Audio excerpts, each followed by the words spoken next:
Olá, queridos, paz e graça, pastor Daniel falando com vocês. Meus irmãos, eu venho até vocês pedir a vocês que gostam do nosso comentário, aquele ritual, que gostam do nosso conteúdo, comenta o vídeo, dá o seu like, o seu dislike, mas compartilha esse vídeo com outras pessoas, porque ele está muito legal, principalmente aquelas que estão enveredadas para a questão do espiritismo. Pois nós vamos falar agora sobre a questão da doutrina da reencarnação.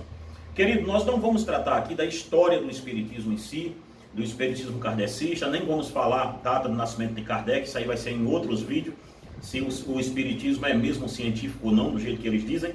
Mas eu vou tratar aqui nesse vídeo pontualmente sobre a doutrina da reencarnação. Se faz sentido mesmo crer na doutrina da reencarnação. Se a doutrina da reencarnação é forte mesmo, como eles dizem. Pela lógica que eu vi aqui, a doutrina da reencarnação ela é frágil nos seus dois polos. Há uma fragilidade muito grande na doutrina da reencarnação, num ponto de vista teológico e no ponto de vista filosófico. E nós vamos tentar aqui, nesse pouco minuto que a gente tem, tratar com você sobre esse assunto, ok? Vamos lá. Doutrina da reencarnação. Eu peguei aqui o conceito da doutrina da reencarnação num site espírita, que é espírito.org. O artigo, eu vou deixar o site aí embaixo na descrição para vocês verem melhor essa questão. Eu peguei isso aqui do site deles mesmo, tá? Diz assim: conceito de reencarnação. Qual o conceito? Encontramos no Evangelho segundo o Espiritismo, mais precisamente em seu capítulo 4, a definição de reencarnação como o retorno da alma ou do espírito à vida corporal, mas em um outro corpo novamente formado para ela, e que nada tem de comum com o antigo. Atualmente, o referido vocábulo está presente até mesmo nos dicionários de língua portuguesa, que define a palavra reencarnar como possibilidade do espírito ressurgir em sua forma material. Aqui ele fala o que é reencarnação, prefixo, eu vou pular um pouco. Nos dias de hoje, a reencarnação é amplamente discutida e debatida entre todos os segmentos da sociedade, até mesmo religiões não reencarnacionistas guardam enorme respeito aos adeptos da crença da vida sucessiva e do espírito. É disso que nós, espíritas, constituímos o único segmento que ainda se intitula como religião reencarnacionista cristã. É por isso que o espiritismo está aqui nesse canal, porque ele se declara uma religião cristã. E a gente vai provar aqui por A mais B que essa doutrina não faz parte do escopo cristão, e nem tampouco do escopo filosófico que ela se sustenta. As demais congregações cristãs, como por exemplo o catolicismo ou o protestantismo, admitem a imortalidade da alma, mas não compactuam com a hipótese de um espírito ter faculdade de renascer em um novo corpo. Entretanto, prosélitos de outras seitas desvinculadas do cristianismo, tais como Seixonoe, budismo e outras religiões afro-brasileiras, como a Umbanda e o Candomblé, aceitam a reencarnação como forma natural, aprimoramento e amadurecimento do ser humano, assim como outras doutrinas espiritualistas que vislumbram num Cristo um ente iluminado. Creem na possibilidade da reencarnação, mas não possuem características religiosas, como é o caso do racionalismo cristão, entre outros, ok? Tudo bem, pegamos aqui o fato do que eles estão falando. Uma vez que mostramos aqui o conceito e definição de o que é reencarnação, devemos agora partir para a pergunta e argumentações sobre as mesmas. E por que não faz sentido crer na reencarnação? Como os espíritas têm os livros de Allan Kardec acima da própria Bíblia, vale dizer isso, pois estes citam a Bíblia bem pouco, mas a gênese da doutrina são mesmo os escritos do médium. Penso que seria mais eficaz as minhas contestações se forem feitas no campo filosófico, pois tentarei mostrar aqui que ambas, para esta crença, são frágeis, que ela se dissolve dentro do próprio conceito do campo das ideias. Porém, irmãos, a proposta minha é provar que o espiritismo, que a doutrina da reencarnação não faz sentido na própria questão filosófica, nas próprias questões que ele apresenta. Quando a gente apresenta para eles contestações da própria questão deles, ela se desfaz. A questão é mais frágil do que a contestação que se faz a ela. Então, ela é fraca em sua ideia. Mas como ele se propõe a citar textos bíblicos, então cabe a nós também refutá-los com as Escrituras. Um texto bíblico para a reencarnação, o conceito bíblico que os espíritas usam para provar esta doutrina são distorcidos do seu real caráter. Primeiro, os espíritas usam João capítulo 3, num discurso de Jesus com Nicodemos, quando Jesus diz a Nicodemos que é importante ele nascer de novo. Ali eles dizem, olha, aqui Jesus está nitidamente dizendo a Nicodemos que ele pode nascer outra vez de uma mulher. Nós vamos ver isso mais adiante. Também em Jó, capítulo 1, versículo ali... É o capítulo 1 de Jó, que diz assim, não saí do ventre da minha mãe e não voltarei para lá. O Senhor me deu e o Senhor tomou, bendito seja o nome do Senhor. Jó nitidamente não está falando ali da sua mãe, da matriarca que deu a luz a Jó. Jó ali está falando simplesmente da mãe terra, de onde ele veio. O homem veio do pó e ao pó tornará. Jó não está falando sobre doutrina de reencarnação naquele texto.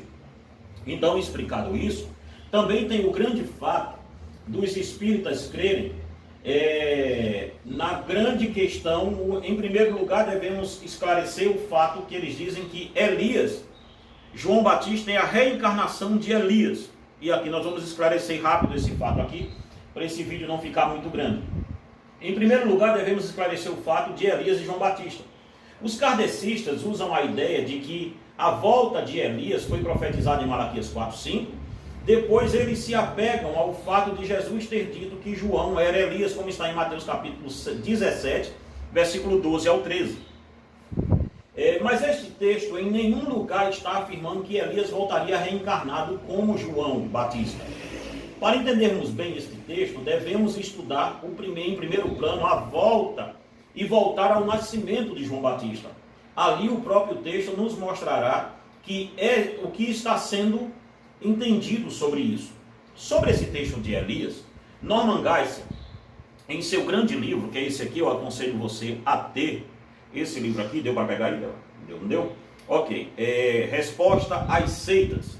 Eu vou citar esse livro porque achei muito interessante. Norman Geisler diz assim, sobre a questão de Elias e João Batista, a má interpretação. Jesus refere-se aqui a João Batista como Elias, que havia de vir, como está em Mateus 17, 12, Marcos 9, 11 e 13. Mas uma vez que Elias havia morrido, há muitos séculos antes dessa ocasião, alguns reencarnacionistas têm alegado que João deve ter sido uma reencarnação. Veja, eles dizem que Elias morreu antes e reencarnou em João Batista nos tempos de Jesus. Aí Norman Geisler vai corrigir a má interpretação dizendo assim, existem muitas razões pelas quais esse verso não oferece qualquer suporte à visão oriental ou da nova era sobre reencarnação. Mesmo que fosse possível mostrar essa passagem como uma referência a Elias ter reencarnado em João Batista, ainda se trataria de uma reencarnação muito diferente daquele que pregada pelas seitas da nova era. Veja, se houvesse algum testemunho, alguma coisa que ligasse uma reencarnação de Elias a João Batista, seria muito diferente da questão do que pregam os kardecistas e a nova era, que é a mesma coisa. Primeiro ponto, se isso fosse verdade, seria uma reencarnação única e não seguiria o modelo de reencarnação infindáveis como pregado pelas religiões orientais. Quando o Norman Geisler coloca religião orientais é porque ele está debatendo direto com a religião oriental, tá? Mas eu estou debatendo com o espiritismo, então você sabe o que é que eu estou falando.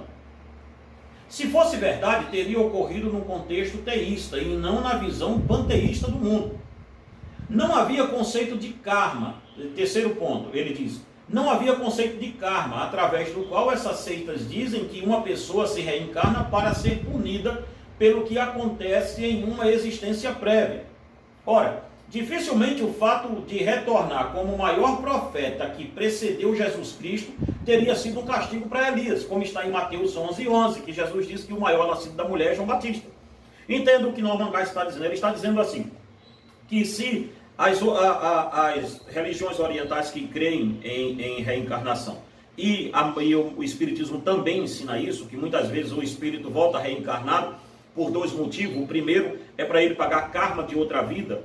Então, se fosse um karma que Elias estivesse pagando para reencarnar, ora, Elias não está pagando karma nenhum, ele está sendo promovido, vamos assim dizer. Ele está sendo, João Batista, segundo o relato de Jesus, era o maior homem que já pisou na terra. Então, a doutrina do Espiritismo fica muito frágil teologicamente com essa ideia. Contudo, não é necessário entender essa passagem como uma reencarnação literal de Elias. Existem várias indicações no próprio texto de que significa simplesmente que João ministrou no espírito e poder de Elias. Em primeiro lugar, João e Elias não tiveram o mesmo ser, eles tiveram a mesma função. Jesus não estava ensinando que João Batista fosse literalmente Elias, mas apenas que ele veio no espírito e virtude de Elias, como está em Lucas 1:17, com o fim de dar continuidade ao ministério profético de Elias. É isso que está sendo dito aqui. O Norman Geis tece capítulo 4 questões sobre isso, mas eu vou pular aqui para a minha. Se observarmos bem o que está sendo dito em Lucas 1:17, aqui nos é dito que o ministério de João teria sobre ele o mesmo poder do Espírito que esteve sobre o ministério de Elias. Pois vir no poder de Elias não significa vir com o Espírito de Elias em outro corpo, com outro nome. Lembre-se que Eliseu pediu para ter a porção dobrada do Espírito de Elias, como está em 2 de Reis 2:9. Aqui, os dois estão vivos. Então, os reencarnacionistas também vão afirmar que o espírito de Elias também reencarnaria em Eliseu, mesmo os dois vivos? Entenda, quando foi pedido Elias disse a Eliseu: me peça agora o que você quiser. Ele disse: eu quero a porção dobrada do seu espírito. Então, entenda bem uma coisa aqui, para a gente chegar mais longe e rápido. Então, os dois estavam vivos. Se o espírito de Elias vinha sobre Eliseu, então não faz nenhum sentido ser uma reencarnação. O espírito de Elias, quando a Bíblia fala isso, não está falando do espírito, o ser de Elias, e sim da unção que havia sobre Elias, de vir dobrada sobre Eliseu, da unção que havia sobre Elias, de vir também sobre João Batista. Não está se falando de reencarnação, está se falando de unção ministerial dada pelo Espírito Santo, ou seja, o mesmo Espírito Santo que ungiu Elias, com o mesmo poder, também ungirá Eliseu, e também ungiu a João Batista. Somente isso. Não está se falando aqui de morte nenhuma. E um outro sim que é levantado, para reencarnar, querido, tem que morrer, segundo a doutrina espírita. E Elias não morreu. Elias foi trasladado aos céus. Elias foi arrebatado vivo. Então Elias não está morto. A Bíblia é clara em dizer isso, embora os espíritos tentem dizer ali que Eliseu viu o espírito de Elias indo embora e o corpo ficou. Em nenhum momento o texto de Reis diz que Elias deixou, que o corpo de Elias foi deixado para Eliseu enterrado. Não diz isso em canto nenhum. Então, Elias foi tomado com carne, osso, alma e tudo para o céu. Então ele não morreu, então não faz sentido ele reencarnar. Fica aí a dica para os nossos seguidores que são adeptos à doutrina da reencarnação. Não faz um pingo de sentido isso. Sobre João capítulo 3, para a gente chegar aqui e passar para a questão filosófica rápida, sobre João 3, aqui cabe a exegese do próprio contexto, pois Jesus Cristo não está falando do homem voltar para o ventre da mãe e nascer outra vez, pois uma vez que Nicodemos indagou Jesus neste sentido, e foi repreendido rapidamente, como está em João 3, versículo 3 ao versículo 6. Veja, quando Jesus diz é importante você nascer de novo, ele diz: mas como eu vou nascer de novo sendo eu velho? Eu vou voltar para o ventre da minha mãe velho já então? Jesus diz a ele: não, Nicodemos, você tem que nascer da água e do Espírito. Não está se falando de um nascimento aqui literal, está se falando de se tornar uma nova criatura, e você vai ver isso no contexto do Novo Testamento, toda essa ideia de ser uma nova criatura, como está em Efésios 2:10, Gálatas 2:20, 2 Coríntios 5:17, 2 de Pedro 1:4 e Gálatas 6:15. Você vai ver que o conceito de nova criatura, de novo nascimento, não está vinculado à pessoa nascer de novo e reencarnar. Está vinculado à pessoa ser uma nova criatura, um novo homem transformado por Cristo. É Cristo dividindo o caráter dele com o homem e transformando esse homem em uma nova criatura, não em um novo nascido, assim que nasceu bebezinho reencarnado. Isso não tem nada a ver com o contexto do Novo Testamento. Dito isso, tirando aqui fora a questão teológica, e a gente viu como é frágil a doutrina da reencarnação na questão teológica, vamos para a questão filosófica. Segundo o próprio Allan Kardec, a reencarnação tem como objetivo a elevação e evolução dos espíritos, tornando assim a humanidade mais sábia e mais justa, uma vez que os espíritos sempre voltando para serem elevados ou rebaixados pelo que fizeram em outras vidas. Isso aqui é o conceito de reencarnação. Agora, só do modo filosófico, vamos tentar contestar isso aqui. É justamente aqui que eu começo algumas contestações filosóficas neste frágil e pueril, nessa frágil e pueril doutrina.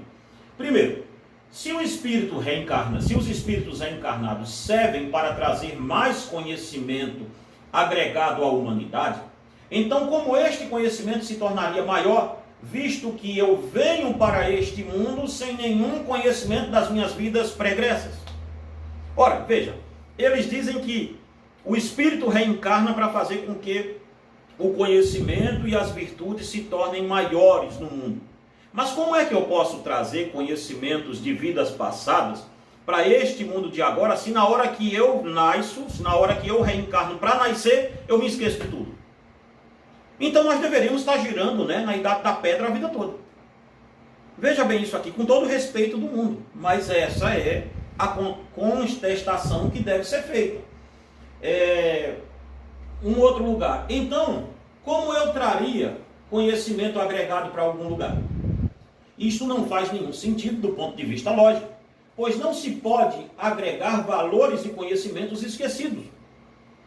Pois, segundo o próprio Allan Kardec afirma, nós voltamos para o plano terreno simplesmente para pagar alguns karmas de vidas passadas ou para agregar valores à humanidade atual. Mas eu estou nesta vida pagando por erros cometidos em outras vidas. Já que eu estou nessa vida pagando erros de vidas pregressas, não teria eu que saber por quais erros eu estou pagando? Veja, eu estou aqui, vamos supor assim, a Débora é a mais nova aqui de casa, então ela é uma reencarnação de alguém que fez muita lenha no passado e ela está pagando o karma nessa vida aqui agora. Mas ela está pagando uma justiça que ela não sabe por que está pagando. Ou seja, qual o sentido filosófico disso, gente? Ou seja, eu estou pagando por erros que nem eu mesmo sei que errei. Não faz sentido acreditar nisso. Mas segundo a lógica espírita, eu estou pagando por erros que eu não sei quais são. Ou seja, eu vou viver pagando e os caras me cobrando sem eu saber quando estou devendo. É muito complicado isso. Digamos que eu reencarnei para trazer maior conhecimento e agregar valores à humanidade. Mas quando eu nasci, eu me esqueci de tudo que eu vivi em vidas pregressas. E assim não faz sentido afirmar que eu vim cheio de conhecimento passado para agregar agora em outra vida. Pois o conhecimento que eu tinha ficou no esquecimento. E eu não passo de um aprendiz neste mundo. Então não faz sentido ensinar o que não se sabe. Se eu venho para cá agregar valores, está dando para entender, não está? Se eu venho para cá agregar valores, então eu teria que me lembrar quais valores eu vim agregar. Se eu venho para cá, para essa vida, pagar um karma de vidas passadas, então, logicamente, eu deveria me lembrar do que é que eu estou pagando. Mas não. Ninguém se lembra porque está pagando, ninguém se lembra porque está ensinando e o que é que está ensinando. Então, acaba que ninguém está pagando nada, ninguém está ensinando nada. Essa que é a questão. Vamos ver mais. Um outro ponto que não faz sentido, e este é provado pela razão mais simplória que o homem pode ter, os espíritas afirmam que cada reencarnação que eu tenho, o meu espírito entra em um estado de evolução. Ora, se estamos reencarnando, se sabe lá quantos milhões de anos, então devemos entender que existe mais espíritos evoluídos que os involuídos. Não é assim? Se a gente está reencarnando há bilhões de anos aí à frente, então há de se entender que se a cada reencarnação há uma evolução pouca, minha, mas há, então era para se ter um mundo em ascendência. né? O homem era para estar um espírito mais evoluído com o passar desses bilhões de anos. Mas se a reencarnação serviu para evoluir o espírito do homem, então o que estamos vendo é uma involução. Pois quanto mais o tempo passa, mais animalesco o ser humano fica. O que estamos vendo é uma evolução da maldade e não ao contrário. Veja, quanto mais o tempo passa, mais o homem piora. Quanto mais o tempo passa, mais o ser humano piora nas suas maldades. E quanto para o espírita, na lógica deles, quanto mais o tempo passa, se o espírito vai evoluindo, se tornando mais puro e mais santo, logicamente ele tinha que estar melhorando o mundo. E o ser humano está piorando o mundo. Então não faz o pingo de sentido, pela razão simples, você vê que essa doutrina é pueril. Para a gente encerrar agora, biblicamente a doutrina da reencarnação é um castelo de cartas. Aliás, me deixa fazer aqui a última pergunta. Uma última pergunta sobre este assunto é a seguinte: se os espíritos são reencarnados, então eles não foram criados. Então a pergunta é simples: de onde veio estes seres vivos para reencarnar? Uma outra coisa, de onde vieram esses seres vivos? Que morreram depois, reencarnaram, ou eles estavam vivos antes e eles foram primeiros criados ou reencarnados? Esses foram reencarnados, se foram reencarnados, quem era a origem da vida deles? E se foram criados, então subentende-se que são uma quantidade exata de espírito? Pois visto que não são seres criados e sim reencarnados, então não se faz necessário espíritos novos. Ou seja, a pergunta aqui, a contestação é: esses espíritos de onde vieram para reencarnar? Se a doutrina espírita se baseia na evolução do ser humano, então de onde vieram esses espíritos? Quem os criou? Há alguém maior que criou isso tudo? Então, se o espírito é reencarnado, então ele tinha que estar encarnado em outro plano. Então veio para cá como? Eles têm a ideia de extraterrestre que se iguala muito a adventista nisso daí. Mas a questão é, de onde vem isso aqui tudo? Então fica aqui essa contestação que parece não ter nenhuma resposta plausível, científica, escriturística, histórica e nada disso. Biblicamente, a doutrina da reencarnação é um castelo de carta e filosoficamente é um castelo de areia. Ela não fica de pé por nenhum segundo. Queridos, nós estamos chegando ao final desse vídeo e eu espero poder ter esclarecido a você. Se você tem alguma pergunta sobre qualquer tema, deixa aí no comentário ou vai lá no nosso e-mail que está aí, ou na comunidade também. Tem gente aí perguntando como é que adquire seus material, pastor. Na comunidade, irmão. Aqui pra cá, aqui ó, tem um negocinho aí chamado comunidade no canal. Você vai vendo aí, vai passando que vai estar aí comunidade. Lá tem nossos livros, lá tem nossos jogos também em tabuleiro. A gente está colocando lá, pouco a pouco, vai lá. E tem também o nosso WhatsApp, você pede aí. E o jeito de nos ajudar está aí o Pix também. Se você quiser nos ajudar, faça isso. Se você está aqui em Lafayette, faça uma visita à nossa igreja. Nos conheça lá. Igreja Reformada Palavra da Cruz, Rua Lei Benito dos Anjos, número 528, Santa Matilde, Conselheiro Lafayette. Fica na paz, que Deus em Cristo te abençoe.